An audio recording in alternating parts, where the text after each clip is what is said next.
Welcome to this video.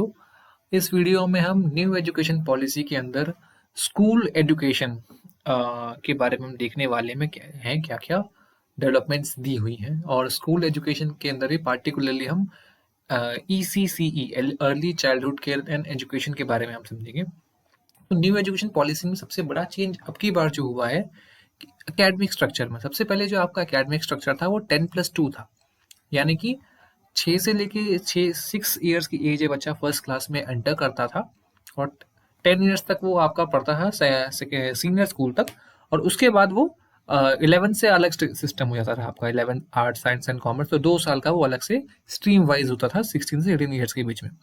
उसमें अब की बार चेंज आया है, अब नए स्ट्रक्चर में आपका हमारे 4 स्टेजेस कर दी हैं। पहले सिर्फ 2 स्टेजेस में एजुकेशन थी, अब 4 स्टेजेस में है। सबसे पहले जो है फाउंडेशनल स्टेज है, जो कि 5 साल का है, जिसमें 3 साल आपका प्री स्कूल रहेगा, बाल वाटिका आंगनवाड़ी में, और फिर 2 साल प्राइमरी आपका, प्री प्राइमरी भी कह सकते हैं, क्लास 1 एंड 2 जो उसमें आ गया है।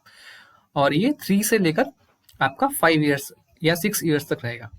ठीक है, 3 to 8 ईयर्स, 3 to 6 आपका आंगनवाड़ी, 6 to 8 आपका प्राइमरी। फिर आपका उसके बाद प्रिपरेटरी स्टेज आएगा, वो क्लास 3 से 5 तक के लिए होगा, और उसके लिए एज है 8 years to 11 years. Then next we are having third stage is middle stage, जो कि क्लास 6 to 8 के बीच में होगा, और इसके लिए एज क्राइटेरिया 11 से 14 ईयर्स दिया हुआ है। और जो लास्ट स्टेज है सेकेंडरी स्टेज, वो आपका क्लास 9 से 12th उसमें कवर्ड होगा, और उसके लिए एज 14 से 18 दी है। तो आपको एक मेजर चेंज दिख गए होंगे। एक मेजर चेंज तो स्ट्रक्चर में आया है, दूसरा मेजर चेंज आया है अब की बार एलिमेंट्री एजुकेशन में फोकस किया गया है, जो कि आपका डीपी फंडामेंटल ड्यूटीज में भी दिया हुआ था उसके बारे में। अब हम इसी में से ही ECCE के बारे में पढ़ने वाले हैं, फोकस करेंगे। तो early childhood care and education ECCE, इसमें होता क्या है? इसमें अगर हम लर्निंग की बात करें तो इसमें NEP में 6 टाइप्स ऑफ लर्निंग दी है कि ECCE में किस टाइप ऑफ लर्निंग होती है। सबसे पहले आपकी फ्लेक्सिबल लर्निंग, लर्निंग फ्लेक्सिबल होनी चाहिए, हर मोड ऑफ एजुकेशन को इंक्लूड इसमें करें, बच्चे की कैपेबिलिटीज को ध्यान में रखते हुए, स्ट्रिक्टनेस ज़्यादा ना हो। Second is multi faceted learning, ठीक है, सभी तरह के एक्सपीरियंस को इंक्लूड किया जाए, ठीक है, सभी आयामों को इंक्लूड किया जाए लर्निंग में। Third is multi level learning, फिर प्लेवे बेस्ड लर्निंग, फिर एक्टिविटी बेस्ड लर्निंग हो, और इंक्वायरी बेस्ड लर्निंग हो। तो ये 6 टाइप्स ऑफ लर्निंग्स याद में ध्यान में रखनी है। अगर ECCE में पूछते हैं तो these are the 6 important types of learning. फिर है एम क्या है, आखिर ECCE का एम क्या है? तो ECCE के 5 एम्स दिए हैं NEP की पॉलिसी डॉक्यूमेंट में। पहला है चाइल्ड के फिजिकल और मोटर डेवलपमेंट है, मतलब उसका, क्योंकि वो स्टेज है उसका फिजिकल डेवलपमेंट तेजी से स्टार्ट होता है, और उसकी जो सेंस है, सेंस ऑर्गन्स में वो डेवलपमेंट होता है, तो वो सुनना बोलना लिखना सीख सके, ये सब उसमें आता है। सेकेंड इज कॉग्निटिव डेवलपमेंट, यहाँ पे थिंकिंग एक्सपेक्ट की बात हो रही है, वो समझ सके किसी भी कंटेंट को। Third is socio emotional and ethical development, means moral values बच्चा समझ सके फ्रॉम द वेरी बिगिनिंग, जो EVS में हम उसमें इंक्लूड करेंगे जब अगर क्लास 1 एंड 2 में हम आते हैं तो।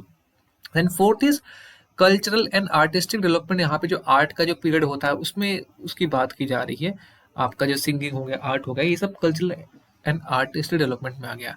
And fifth is development of communication and early language literacy and numeracy, जो बेसिकली आपका FLN की हम बात कर रहे हैं, इसके बारे में हम डिटेल में आगे पढ़ेंगे। ठीक है, इसी में ही NEP के अंदर ही, क्योंकि ECCE को पूरा करने के लिए एक फ्रेमवर्क भी आने वाला है, national curricular and pedagogical framework for early childhood care and education. अब तक NCF 2005 की बात होती थी, लेकिन NEP 2020 में ECCE के लिए भी करिकुलर और पेडागोजिकल फ्रेमवर्क आ रहा है, जो कि 8 साल तक के बच्चों को कवर करेगा, और उसके अंदर भी 2 सब फ्रेमवर्क होंगे, एक 0 से 3 साल के बच्चों के लिए होगा, और एक 3 से 8 साल तक के बच्चों के लिए होगा। अब ECCE में हम आगे देखते हैं आगे क्या है। शुरुआत में जैसे हमें बताया कि ECCE आपका 5 साल से पहले, अभी तक क्या था कि बच्चा 6 साल की एज में क्लास में फर्स्ट में एंट्री करता था, नॉर्मली 5 साल से एंटर करता था, अब चेंज किया 6, क्लास 1 में 6 ईयर से हमने कर दिया है। ठीक है, तो 5 साल से पहले बच्चे को एलिमेंट्री एजुकेशन दी जाए, अर्ली चाइल्डहुड केयर मिले उसको, तो ये किसमें होगा? 5 साल से पहले इसके लिए प्रिपरेटरी क्लास की जाएगी, बच्चे को स्कूल में आने के लिए प्रिपेयर किया जाएगा, फॉर्मल स्कूलिंग में सिस्टम में आने के लिए।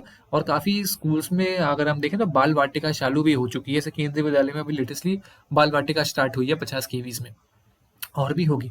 ठीक है, उसी में दिया हुआ है। अब ये किस माध्यम से डिलीवर किया जाएगा अर्ली चाइल्डहुड एजुकेशन, तो अभी वर्तमान में हम देखें तो बच्चा गवर्नमेंट सेटअप की बात करें, पब्लिक एजुकेशन सिस्टम की, तो उसमें जो नॉर्मल एजुकेशन होती है वो प्राइमरी से पहले कुछ आंगनवाड़ीज होती हैं उसके थ्रू होती है, तो उन्हीं आंगनवाड़ीज को ही डेवलप किया जाएगा अर्ली है चाइल्डहुड केयर एजुकेशन सेंटर के लिए। तो कुछ सिंपल डेडिकेटेड आंगनवाड़ीज होती हैं, कुछ आंगनवाड़ीज प्राइमरी स्कूल या कैंपस में होती हैं, और कुछ प्री प्राइमरी स्कूल्स होते हैं जो लोकेटेड होते हैं प्राइमरी स्कूल या कैंपस में, और कुछ अलग से ही प्री स्कूल्स होते हैं जो नॉर्मली प्राइवेट सेक्टर में है। तो इनके माध्यम से आपकी ECCE डिलीवर किया जाएगा। अब अगर हम देखें तो आपका जो अर्ली चाइल्डहुड एजुकेशन है, अगर पब्लिक एजुकेशन सिस्टम में आंगनवाड़ी के थ्रू ही किया जाना है तो उनकी ट्रेनिंग बहुत ज़रूरी है, एक ट्रेन टीचर्स की बहुत ज़रूरत है। तो उसके लिए NCERT एक करिकुलर फ्रेमवर्क डेवलप करेगी, और आंगनवाड़ी में भी दो तरह के अगर नॉर्मल लोग हैं कि जो आंगनवाड़ी वर्कर्स ऐसे वर्कर्स हैं जिनकी क्वालिफिकेशन 12 से ज़्यादा है, उनको 6 मंथ का सर्टिफिकेट प्रोग्राम अटेंड करना पड़ेगा, जो कि डेवलप करेगी NCERT और उसको इम्प्लीमेंट करेगी जो आपकी स्टेट की जो SCERT होती है वो। और जिन आंगनवाड़ी वर्कर्स का की क्वालिफिकेशन 12 से कम है, उनको 1 साल का प्रोग्राम ही करना पड़ेगा, डिप्लोमा प्रोग्राम। नेक्स्ट है, इसके अलावा जो ट्राइबल एरिया है वहाँ पे आश्रम शाला चलती है, वहाँ पे आश्रम पद्धति के स्कूल चलते हैं, वहाँ पर भी फेज्ड मैनर में ECCE को इम्प्लीमेंट किया जाएगा। तो अगर आप देखें प्राइमरी एजुकेशन से प्री प्राइमरी एजुकेशन में हम देखें तो यहाँ पे एजुकेशन मिनिस्ट्री भी इन्वॉल्व हो रही है, यहाँ पर आपकी ट्राइबल मिनिस्ट्री भी इन्वॉल्व हो रही है, और women and child development ministry भी है कि चाइल्ड से रिलेटेड है, तो 3 मिनिस्ट्री तो इन्वॉल्व हो रही है। इसके अलावा मिड डे मील का ये प्रावधान है, तो इसमें आपका ministry of health and family welfare, 4 ministries ECCE को इम्प्लीमेंट करने में इन्वॉल्व होंगी। तो ये भी याद रखना जरूरी है, ministry of education, ministry of women and child development, ministry of health and family welfare, and tribal affairs. Thank you for watching this video.